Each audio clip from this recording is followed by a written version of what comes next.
Bonjour à tous, je vous retrouve pour l'énergie de la semaine 46. Alors c'est une belle énergie cette semaine.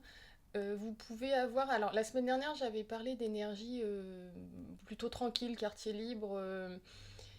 On a quand même traversé la pleine lune, ça peut être venu vous chercher sur des mémoires anciennes, des thèmes qui avaient besoin d'être décapé parce que ça pouvait être assez fort. Par contre, c'est pas venu de manière. C'était quartier libre parce que c'est venu de manière très individuelle, très tranquille.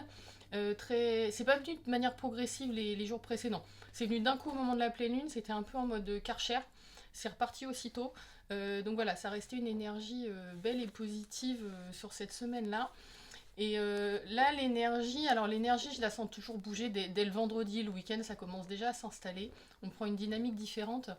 Et l'énergie de vendredi était déjà très présente dans quelque chose de tranquille, de lumineux. Il y avait une énergie de printemps vendredi. Alors selon les régions, il faisait peut-être pas très beau partout, mais il y avait vraiment cette chaleur du printemps, de ne pas avoir besoin de se couvrir, de se protéger, de sentir le gant engourdi avec le froid qui revient.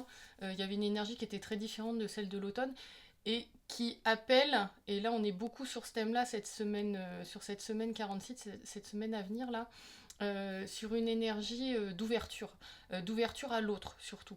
On va être sur une semaine de partage, de connexion à vos proches, à vos amis, même de faire des nouvelles rencontres.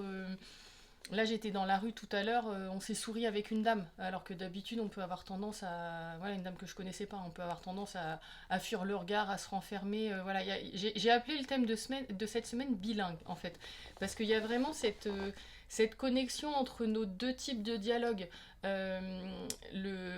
Voilà, la façon de parler, de s'exprimer, de communiquer avec les autres, avec les mots, et puis tout le langage subtil, tout le langage du cœur quand c'est dans de l'émotionnel avec vos proches. Et il y a quelque chose qui va s'accorder entre tout ça, qui va permettre des relations fluides, des relations simples, de laisser tomber des conflits. Voilà, s'il y a des choses qui traînent depuis un moment, de se dire ah, c'est pas vraiment grave, de laisser passer, de se mettre vraiment dans la connexion à l'autre, dans la bienveillance, dans l'accueil, dans le partage.